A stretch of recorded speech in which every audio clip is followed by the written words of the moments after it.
की चोट पे बोलतील। ऐका हाके सरांसाठी एक शेर सांगू का? ये दिल ना जाने क्या कर बैठा, ये दिल ना जाने क्या कर बैठा, बिना पूछे ही फैसला कर बैठा, जमीन पर टूटा तारा नहीं गिरता। हाके सर हा बहुजन समाज आपसे प्यार कर बैठा, प्यार कर बैठा। त्यानंतर वाघमारे सर बोलतो। रयतेचे राजे छत्रपती शिवराय, क्रांतीसूर्य महात्मा ज्योतिराव फुले, विश्वरत्न भारतरत्न डॉक्टर बाबासाहेब आंबेडकर, राजमाता राष्ट्रमाता माता अहिल्यादेवी होळकर, राजमाता मा जिजाऊ, संत भगवान बाबा, संत वामन भाऊ,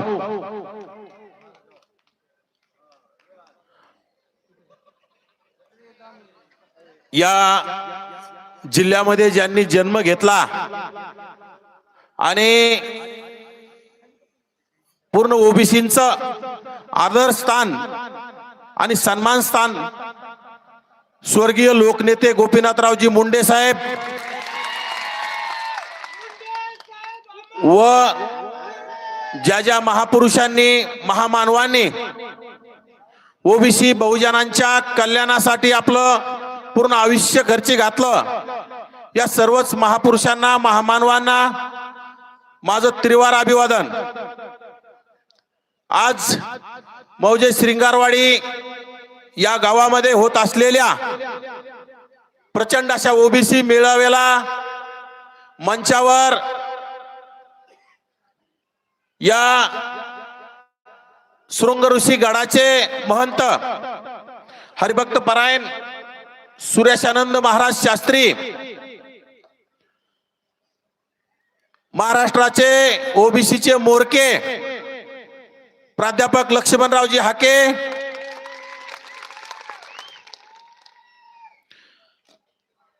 ज्यांनी वडीगोद्रीमध्ये आमच्या उपोषणाची धुरा सांभाळली असे बळीरामजी तात्या खटके, मंडस्तंभ निर्माते आदरणीय माजी आमदार नारायणरावजी मुंडे यांचे सुपुत्र सुगोतजी मुंडे गेल्या 8 दिवसापासून हा कार्यक्रम यशस्वी व्हावा म्हणून सातत्यानं धडपड करणारे या भागाचे प्राध्यापक परमेश्वरजी महाराज वाघमोडे, आमचे सरपंच बजरंगजी सानप,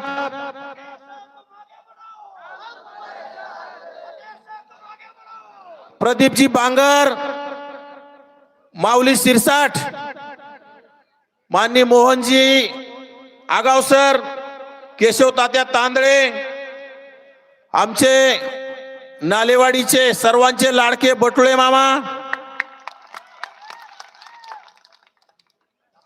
गणेश महाराज कोळेकर आणि या शृंगारवाडी भागातून आलेले ओबीसी समाज बांधव, माता आणि भगिनींनो, बांधवांनो, गेल्या 2 वर्षापासून या राज्यामध्ये ओबीसीचं संपूर्ण अस्तित्व संपवण्याचा डाव या राज्यातील सर्वच प्रस्थापित जातीवादी नेत्यांनी सुरू केला आणि खरं तर लोकसभेला आपले लोक त्याला बळी पडले आणि आपल्या लोकनेत्या, आपल्या या बीड जिल्ह्याच्या संघर्ष कन्या मुंडे साहेबाची लेख नामदार पंकजाताई मुंडे यांचा लोकसभेमध्ये पराभव करण्याचं काम केलं। परंतु बांधवांनो, आता ओबीसी जागा झालाय, कारण लोकसभेचं वातावरण विधानसभेला बदललंय।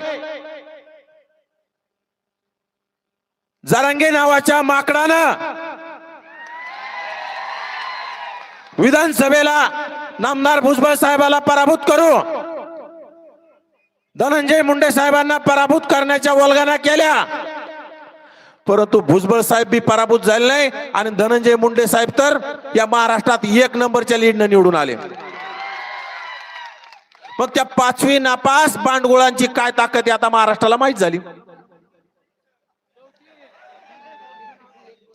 खर तर उठसूट ओबीसी नेत्यांना टार्गेट करायचं, उठसूट ओबीसी नेत्यांना टार्गेट करण्याचं काम सातत्यपूर्ण त्याचं असतं.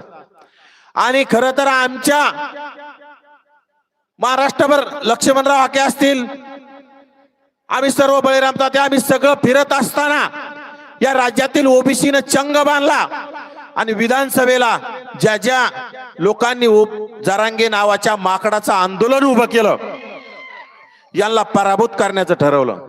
त्यामध्ये घनसावंगीचा आमदार राजेश टोपे, तुमचा गेवराईचा माजी आमदार, त्यांनी आरक्षणासाठी राजीनामा देण्याचं काम केलं होतं असा लक्ष्मण पवार, त्यानंतर अचलपूरचा आमदार जो अपक्ष निवडून येत होता वेळोवेळी असा बच्चू कडू, या 3 लोकांना घरी पाठवण्याचं काम ओबीसीनं केलं. ओबीसीनं जर ठरवलं तर चांगल्या चांगल्याला घरी पाठवण्याचं काम करते. मला वाटतं आता बीड जिल्ह्यामध्ये अनेक जणांना घरी पाठवण्याचं काम आपल्याला 2029 ला करावं लागणार आहे. कारण ज्या ज्या लोकांना ओबीसीनं मतं देऊन निवडून दिलं तेच लोक ओबीसीच्या विरोधात षडयंत्र करण्याचं काम करायला लागलेत. जरांगे नावाच्या 5वी नापास बाटकाच्या आंदोलनाला ताकद द्यायला लागलेत, रसद द्यायला लागलेत.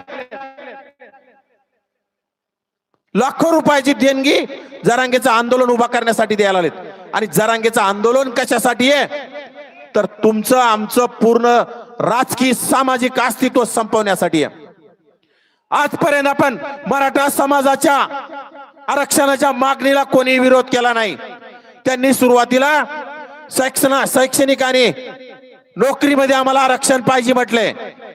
या राज्यातील सर्व ओबीसी बांधवांनी त्या आंतरवालीमध्ये पहिल्या सभेला पाठिंबा दिला. अनेक ओबीसी बांधव त्या सभेमध्ये होते. परंतु त्या चपटी बहादरांनी नंतर भाषा बदलली, त्या बेवड्यांनी भाषा बदलली आणि नंतर ओबीसीचं राजकीय अस्तित्व संपवण्यासाठी आम्हाला ओबीसीच पाहिजे म्हणायला लागले. बरं, बोललं तर राग येतो. मी भोगलवाडीच्या सभेत बोलून गेलो. राज्यातील अनेक निजामी विचाराच्या लोकांच्या बुडाला आग लागली. सारखे फोन, अरे पण फोन काय करता, आम्ही तुमच्या बापाला घाबरत नाहीत, आम्ही ठरवलेलं आहे आमच्या सोबत ओबीसी जनता आहे, आम्हाला बोलवा ना. काय म्हणते मला,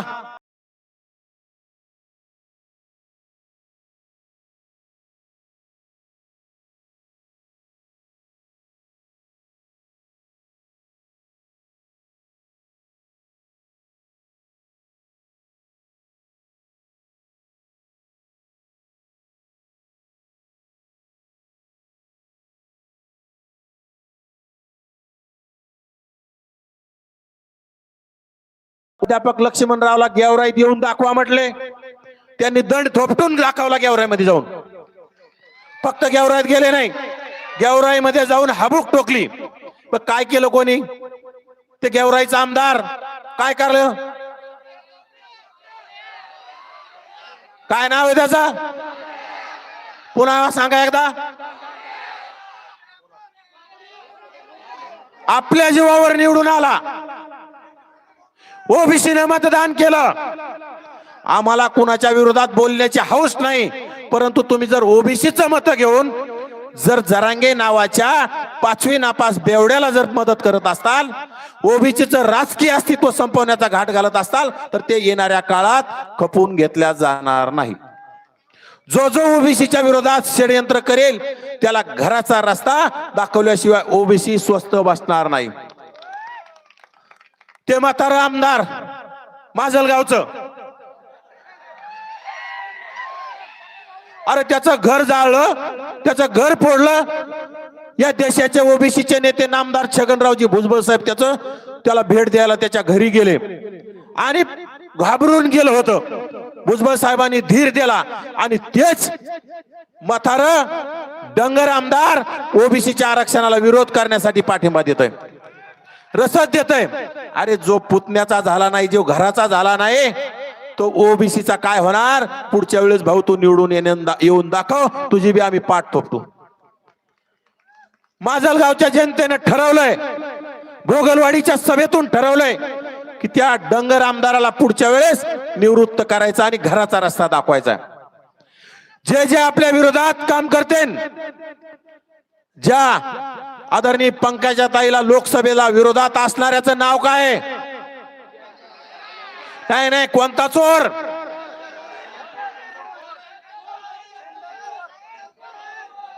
त्या चोराला पुढच्या वेळेस त्याचं डिपॉझिट जप्त केल्याशिवाय ओबीसी आता स्वस्त बसायचं नाही. आपसातले मतभेद विसरले पाहिजे. आपलं कोण परक कोण आपण शोधलं पाहिजे. आपलं कोण परक कोण आपल्याला कळालं पाहिजे. कारण बांधवांनो, यांना आपण आज मोठा भाऊ म्हणत आलो आजपर्यंत. यांच्या खांद्यावर आपण मान ठेवली आणि यांनी मान कापून घ्यायला सुरुवात केली. आजपर्यंत यांना आपण आमदार केलं, खासदार केलं, मंत्री केलं. या राज्यात सर्वात जास्त मंत्री कोणाचे झाले असतील तर या मराठा समाजाचे. आणि या मराठा समाजाना, मराठा समाजातील 2-5% सत्तापीपासून लोकांना छत्रपती शिवरायांना त्रास दिला. सत्तेसाठी छत्रपती शिवरायांचा घात केला. सत्तेसाठी छत्रपती संभाजीराजेंचा घात केला. ते तुमचा आमचा का घात करणार नाहीत? हे सत्तापीपासून लोक आहेत. अशा लोकांना आपण 4 हात लांब ठेवलं पाहिजे आणि सत्तेच्या बाहेर ठेवण्याची वेळ आली. यांनी अगोदर स्वराज्य संपवले. छत्रपती शिवराज, छत्रपती संभाजीराजेंचे स्वराज्य संपवले. आता मराठा नावाची जात संपवायला निघाले ते. कारण मराठा नावाची जात, यांना कुणबी आल्याच्या नंतर यांना मराठा कोण म्हणेल, यांना पाटील कोण म्हणेल आणि यांना छत्रपती शिवरायांचे मावळे कोण म्हणल? छत्रपती शिवरायांचे मावळे कधी झाले नाहीत. छत्रपती शिवरायांचे मावळे 18 पगड जातीतील 12 बलुतेदार, 18 आलुतेदार. तुमच्या आमच्या जातीतील लोकांनी छत्रपती शिवरायांना कवच कुंडल देऊन छत्रपती शिवरायांच्या साठी लढाया लढले, धारातीर्थ पडले. परंतु यांनी फक्त सत्ता, यांनी फक्त जहागिरी मिळवण्यासाठी छत्रपती शिवरायांचा घात केला आणि संभाजीराजेंचा सुद्धा घात केला. अशा लोकांना आता आपण सोडायचं नाही. याला जशास तसं उत्तर द्यायचं. कोणी जर आपल्याला धमकी देत असेल तर आपण सुद्धा धमकी द्यायला मागं पुढं पाहायचं नाही. कोणी जर आपल्याला बोट दाखवत असेल तर आपण बोट छाटण्याची सुद्धा आता येणाऱ्या काळात तयारी ठेवावी लागणार आहे. कारण आपण विनाकारण कुणाला त्रास देत नाहीत. या राज्यामध्ये 18 पगड जातीतील 12 बलुतेदार, 18 आलुतेदार आमच्या ओबीसी बांधवांना विश्वनाथ प्रताप सिंग आणि अनेक गोपीनाथरावजी मुंडे साहेब असतील, भुजबळ साहेब असतील, या नेत्यांच्या त्यागामुळं, या नेत्यांच्या प्रयत्नामुळं ओबीसींना स्थानिक स्वराज्य संस्थेमध्ये आरक्षण मिळालं आणि 56,000 जागा राखीव झाल्या. खर तर या 56,000 जागा संपवण्यासाठी आता राजकीय डाव खेळणं सुरू आहे. यांचं आंदोलन सामाजिक नाही. या जरांगे नावाच्या 5वी नापासाचं आंदोलन हे सामाजिक नाही, हे राजकीय आंदोलन आपण ओळखून घेतलं पाहिजे.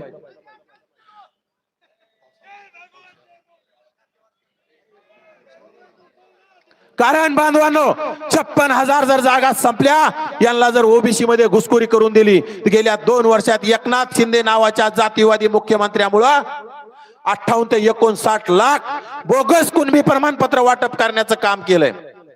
काल आदरणीय पंकजाताईनं उपसमितीची बैठक झाल्याच्या नंतर प्रसार माध्यमांशी सांगितलंय की या 58-59 लाख जे कुणबी प्रमाणपत्र वाटप झालेत याची श्वेतपत्रिका काढली पाहिजे. आणि ताई खरं बोलल्याच्या नंतर त्या बेवड्याला लगेच आग लागली. अरे खरं बोलल्यावर राग काय होऊन देता? सत्य दूध का दूध आणि पाणी का पाणी झालं पाहिजे. या राज्यामध्ये हाताने खाडाखोड करून अनेक बोगस कुणबी प्रमाणपत्र वाटप केलेत. त्यामुळे आता येणाऱ्या काळात हे जर व्हॅलिड झाले तर आपला ग्रामपंचायत सदस्य सुद्धा होणार नाही. त्यासाठी आता पंकजाताई असतील, आम्ही यापूर्वीच म्हटलं होतं, पंकजाताई असतील, आम्हाला पत्रकार बांधव विचारायचे की तुमचे नेते बोलत नाहीत. आम्ही सांगायचो आमचे नेते योग्य वेळ आल्यावर बोलतील आणि आता आमचे नेते बोलायला लागलेत. त्यामुळे बांधवांनो घाबरायचं नाही. भुजबळ साहेब बोलतायत, भुजबळ साहेबाच्या नंतर पंकजाताई बोलायला लागल्यात, आणि आता धनंजय मुंडे असतील, अनेक नेते बोलतील, आणि आता ही रस्त्यावरची लढाई आपल्याला लढायची. आता आपल्याला हा महायलगार मोठा करायचा आहे, आणि या राज्य सरकारला जर झुंडीचा आवाज कळत असेल तर झुंडीने उत्तर देऊ. कारण या राज्यामध्ये 8 ते 9% असणारा मराठा समाज, ज्यानं मुंबईमध्ये जाऊन अतिशय गलिच्छ मुंबई घाण करण्याचं काम केलं, त्याच मराठा समाजाच्या सशस्त्र उत्तर देण्यासाठी 54% 55% असणारा ओबीसी समाज सुद्धा आता रस्त्यावर उतरायला मागं पुढं पाहणार नाही. आणि येणाऱ्या काळात मुंबईत जायला सुद्धा आपल्याला मागं पुढं पाहायचं नाही. आणि ज्या राज्य सरकारला, ज्या मुख्यमंत्र्याला आपण ओबीसी आमचा डीएनए म्हटल्यामुळं पूर्ण सत्ता दिली, त्यांनी जर आपल्या पाठीत खंजीर खुपसायचं ठरवलं असेल, ते जर झुंडशाहीला बळी पडले असतील, तर आपल्याला सुद्धा झुंडशाही निर्माण करून मुंबई गाठायची आणि मुंबईत जाऊन ओबीसीचा आवाज बुलंद करायचा. आणि जो 2 सप्टेंबरचा काढलेला बोगस अध्यादेश, बोगस GR, तो रद्द केल्याशिवाय ओबीसी आता शांत बसणार नाही. आणि गेल्या 2 वर्षात 58 ते 59 लाख बोगस कुणबी प्रमाणपत्र वाटप झालेत. त्याची श्वेतपत्रिका काढून बोगस प्रमाणपत्र रद्द झाल्याशिवाय तुम्हाला आम्हाला स्वस्थ बसून चालणार नाही. आणि आपल्याला हा लढा तीव्र करायचा आहे. आणि येणाऱ्या काळात तुम्हाला तुमच्या सर्वांच्या साक्षीने सांगतो, तुम्ही जोपर्यंत सोबत आहेत, आम्ही कुणाच्या बापाला घाबरत नाहीत. तुम्ही जोपर्यंत सोबत आहेत, तोपर्यंत आम्ही मुंबई काय दिल्ली गाठायला सुद्धा घाबरणार नाहीत. आणि आपण नक्कीच गाठू, आणि ओबीसीचं आरक्षण पूर्ववत केल्याशिवाय स्वस्थ बसणार नाही, अशी आपल्या सर्वांना ग्वाही देतो. आपल्या सर्वांच्या साक्षीने ग्वाही देतो आणि थांबतो. धन्यवाद. जय ओबीसी. यानंतर कुणीच उठू नका. ओबीसी बांधवांना महत्वाची सूचना आहे, फक्त 10 मिनिटच हाके सर बोलणार आहेत. कुणी उठू नका, जाग्यावर बसा. कारण तुम्ही पाहिलं, जरांगे पाटलासाठी मुंबईला पावसात लोक बसलेले होते. फक्त 10 मिनिटं उठू नका. या महाराष्ट्राचा संघर्ष येऊ दे.